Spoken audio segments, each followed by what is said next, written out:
Hello and welcome to this special show on Rajya Sabha Television. I am Vishal Dahiya, and here we bring you all the aspects of India's fight against COVID-19, mostly the digital aspects as to digital interventions, what we have learned in terms of harnessing digital technologies in not only the fight against coronavirus, but also trying to go ahead and improve the way we do things in several aspects of our life. So today we will take a look at the health system, the public health system, and we'll try and understand how we can further go ahead and ensure that the digital health ecosystem can be formed or can be put in place very effectively, not only to combat pandemics like this, but also to deal with day-to-day health needs of the citizens of this country. So let me first introduce the guests.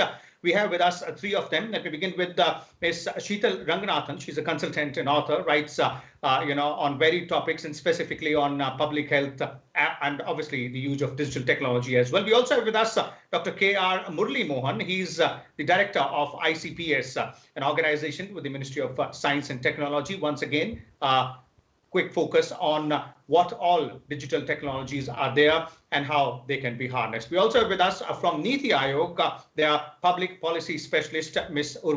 Prasad. Welcome all of you to Rajya Sabha TV studios. And let me begin with you, Ms. Ranganathan. Let's try and understand, this particular crisis. We have had a lot of difficulties and we have tried to overcome all of them as well. The fight still continues. But what is it that, according to you, we have learned in terms of the amalgamation of technology vis-a-vis our public health policy specifically? Yeah, good evening, everyone. Thanks for having me. Worldwide, it is being said that the COVID-19 epidemic has actually revealed the fault lines in health systems in various countries. And I think it makes sense to say that for countries which were known to have very solid health systems in the Western world, but India really didn't need a COVID-19 epidemic to be aware of the fault lines. So it already had a compelling case to adopt digital health solutions and pronto to bring a tangible and significant change to lives of people within the finite resources that we have on the health side. What COVID-19 has done, and I am just hoping, and Urvashi is there from Niti Aayog, that it brings an urgent focus on digital health because of so let's say for one of the biggest health challenges for India is of accessibility, which is not just because of income inequity, but also because there is a severe shortage of health workers, doctors, nurses, technicians, primary and secondary healthcare centers, because of which a significant chunk, actually more than half of our population, is left underserved or not served at all. And the mystery of this stares in our faces every time when we go past AIIMS or Safdarjung Hospital, where people have come from far-flung and deep interiors of India to see a specialist for less than 10 minutes. So going hungry, emotionally broken, living in dehumanized conditions, somehow clinging to life on a very tenable string of hope. And not to forget the physical and mental stress on health workers, doctors and nurses who are overwhelmed by serving these crowds, which is beyond capacity. So it also puts a huge risk on health outcomes and the quality of care. So it's extremely important for us to hand digital tools in the hands of our health workers, to ease stress at their job by giving them, say, for example, support of clinical decision making to be more effective. Tech can actually act as a knowledgeable intern, or to supplement district health centers and small and medium private clinics in far-flung places or underserved places with enhanced capabilities through telehealth, which will allow virtual access of specialists. And this would mean that we can increase our access by remote care to low-income patients, and also to people who are medically underserved in areas because of tyranny of distance. Also the very elderly and very sick patients who can't really have the capacity or the luxury to come to a tertiary care hospital or even a primary healthcare clinic. So there is a huge opportunity to amalgamate tech with healthcare, and it has already triggered a knee-jerk reaction. It is unfortunate that it needed a COVID-19 to do so, but I hope this continues and this is taken on a war footing now. Okay, but there's a silver lining beyond every cloud as well, and that seems to be the silver lining there. Let me bring Dr. Murali Mohan here. In terms of that amalgamation, which Sheetal was talking about, and the way we have seen as well, what kind of technologies have we been able to harness as far as the health ecosystem is concerned in the past 4 to 5 weeks during this, fight against COVID-19? Yeah, great. Thanks for inviting me for these discussions. Now let us see the entire governance system, what we are having at present. So at either the state level or at the district level or at the primary health centers, they're all very strong, what you call, these health infrastructure and a very strong governance system. Mm-hmm. Now, when we'll have this type of epidemics, all these health systems availability at the district level or at the health delivery system, it will be overwhelmed. That's what is happening here. That's what is happening across the globe also. Now, how these the technologies can be brought in? What are those technologies? How we can bridge a gap between the doctors and as well as the patients? That is what the digital technologies has to come into picture. Now, when you talk about the technologies, at first one is we need to have a strong geographical information system, because epidemics spread very fast. The rate at which it is spreading, the area at which it is propagating, and identification and quarantining of all these areas, we require we have a strong geographical information system. That's number one. And number two is how we can bring the sensing technology or the sensors, whatever the testing equipments what we are having, or the equipments which we use for estimating number of the contacts available in the entire in the country. We need to we have our sensing technology. The sensing technology will give us the number of patients who are getting contaminated with these type of viruses, and how and the area coupled with the GIS will give a clear picture what and where it is happening.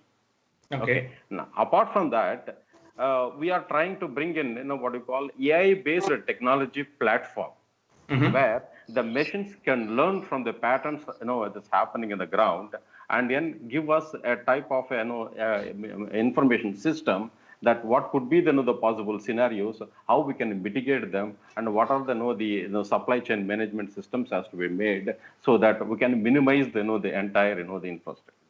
Okay. So this technology platform creation, partly we have already done it. The Minister of Information Technology, Niti, already rolled out one product. The Science and Technology, Minister of Science and Technology is also planning to another 1 week we'll have an AI-based technology platform. And GIS is already in place. So integrating all this technology, giving a single interface is what is our ultimate objective. Remember, the governance system is one, and enabling those governance systems through the science and technology is our entire objective. Okay, let me bring in Ms. Prasad here from Niti Aayog, and looking at it from a policy point of view, Mr. Urvashi Prasad, both what Mr. Ranganathan is saying and Dr. Mohan pointing out these various tech platforms. How better these can be integrated further, because there is indeed a stress, as Mr. Ranganathan pointed out, on both sides, on the health workers as well as on the patients which need to be served. They need more resources, as in terms of health workers, and the patients need more care. Yeah, absolutely. I think on the digital side, I think one of our biggest challenges has actually been integrating and bringing together data that we get from different systems across the public and private sectors. We have a lot of different, data systems which collect information about different diseases, but there's a big challenge in integrating all of this. So that's one part of the effort that at least Niti Aayog has been involved with, that how do we create a common, consistent digital health architecture where everyone's using the same vocabulary, we're using the same terminology, and the data can really be shared, integrated, and is interoperable, because I think that's one of the most fundamental challenges for us. And it also holds back policy making actually to a big extent, because you cannot really, always get access to the kind of timely data that you need to make the decisions that you need to make, whether it's, during a pandemic or even otherwise. If we don't have access to this data, it's very difficult to make the right kinds of decisions. So I think that is one big effort that, at least Niti Aayog and a lot of other stakeholders in the government have been involved with. And hopefully this will get, a fillip through something like this. It is unfortunate. But, I guess we've also realized that, these kind of enablers, digital health technology are really crucial at a time like this. The other quick point that I would make on, digital and technology is also on the research side. I think it's become very apparent that, and now we are seeing that the whole world is sort of in a rush to get a new diagnostic or to get a new vaccine or a treatment. Now, there are a lot of other diseases which don't unfortunately get this kind of attention, like tuberculosis, for instance. So I'm hoping that from this experience, we will actually realize that even the research data needs to be shared much better, both within the country as well as internationally, to allow us to develop the kinds of diagnostics and vaccines and drugs that we actually need to deal with a range of diseases. So I think that's another level at which the whole digital ecosystem becomes critical. Okay, so it's not only about, pouring water when the fire is out there, but ensuring a preventive mechanism is also in place. That is where research comes, really, really important. Integration of data as well. Mr. Ranganathan, where should the focus be when we talk about digital health ecosystem? Now that we have realized that these are the fault lines, these are our needs, and these are the kind of technologies, as Dr. Mohan has pointed out, AI-based systems, geographical information systems, sensing technology, and research is one area, and data integration another, pointed out by Ms. Prasad. So where should the focus be? Because this is a huge array. True. And I think I would pick up from where Urvashi left, also by congratulating and commending the effort of Niti and the government. They released a national digital health blueprint, and this was before COVID, obviously. This has been worked on in the last year and was released finally in January 2020. It's a brilliant document. And, the objective of this mission, hopefully, is to digitize health data at a population level. And as already said, to link and integrate health data across public and private sectors, as well as research data. Now, whereas I think this is invaluable for us to fix breaks and nicks at a systemic level, at the health system level, so that the system becomes more efficient and, we can optimize, for example, supply chain or inventory management or directories of staff that's available and research data, etc. But for an individual, we really have to see what will it do for an individual, what would be the impact. The impact would be having an electronic health record, which, by the way, is a huge thing and it's important, but this is futuristic. And they may not appreciate it right now, or in a situation when they don't get options to access affordable medical help in the time of need. So, my thesis is that while we work on this huge digitization exercise, because it is extremely important, in parallel, we also have to quickly and urgently start legislating as well as putting in practicing telehealth, as laying out guidelines to use digital diagnostics and digital therapeutics, because this will have the on-ground impact. When you hand tools in the hand of the doctors, when a patient is able to not make that trip from a far-flung area, for example, in Bihar, to come to an AIIMS, because there is a provision where at least a virtual consultation can be made to decide what to take the further course of action on. Because obviously telehealth is not a silver bullet. Wherever a physical examination is needed, you cannot really discount the presence of a doctor to do a proper examination, but it can at least supplement what might already be available at a primary health center, or smart tools available for diagnosis, which a junior doctor or a junior nurse or a technician, for example, even at a primary healthcare level, can conduct to at least make a hypothesis of what the diagnosis could be, and then refer to the right to the right specialist, etc. So there's a huge urgency to bring solutions which will have a ground level impact. Okay. And the systemic impact will be taken care of by this huge exercise of digitization, which is covered in the digital health blueprint. Okay. Urvashi, would you like to add to that, those aspects which need to be focused upon, as Sheetal is pointing out, several more can be done? Yeah, absolutely. I think telemedicine, teleconsultation is a critical one. Just end of last month, in fact, the ministry and the Niti, Aayog and the Board of Governors, which has replaced the Medical Council in the interim till we have the National Medical Commission, they've actually released a guideline, set of guidelines for telemedicine. Now, this is, of course, a very initial exercise. I think, as was being pointed out, we'll have to see how it evolves. Right now, the remit of giving the advice is very much limited to medical doctors. Now, we know we are very short of medical doctors in the country, and also not for everything do you immediately need a medical doctor to begin with. So I at least hope that as the scope goes, a little further, and we have the sort of systems in place to do the training of, different categories of health workers, do monitoring, we can actually expand it to also beyond medical doctors, because there might be certain conditions, which at least the first level of advice could be given by a nurse practitioner, for instance. The other part, I think, also, carrying forward from, what my fellow panelists just said, that is also about making everybody comfortable with using this. So that the health workers using it, for a lot of patients, it might be a new way of doing things. A lot of patients, people I've interacted with in many areas, the immediate thought process is that, we have to see a doctor straight away. So getting them comfortable that, for initial advice, it's okay. If you have somebody on the phone giving you advice, and then if you need, you can definitely see a doctor, and you should do that. So I think training and awareness is something. Yeah, I think it's also a behavioral change we'll have to focus on at the ground level if we really want to scale it up.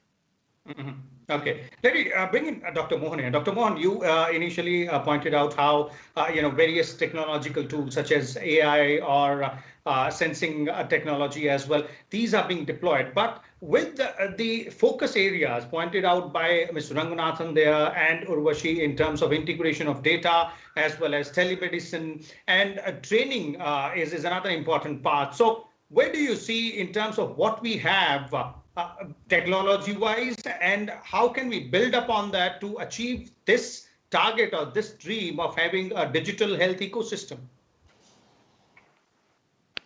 Yeah.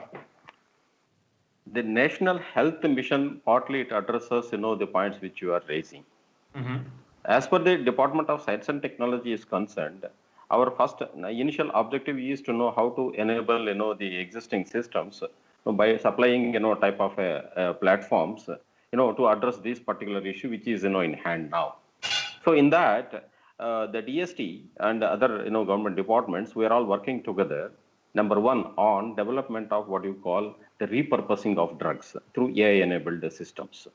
Okay. Now, we have various molecules available for various diseases, which is the best combination that can be identified through the AI systems and could be taken up for immediately the field trials and vaccine development. Okay. Now, in this process, probably the entire, the life cycle of drug development or the vaccine development probably will be reduced to, 1/10 of the entire system. Probably maybe another 3-4 months, we will be able to, give pointers where this is the possible drug for this. So here the AI system is enabling us, to achieve that particular objective. That's number one.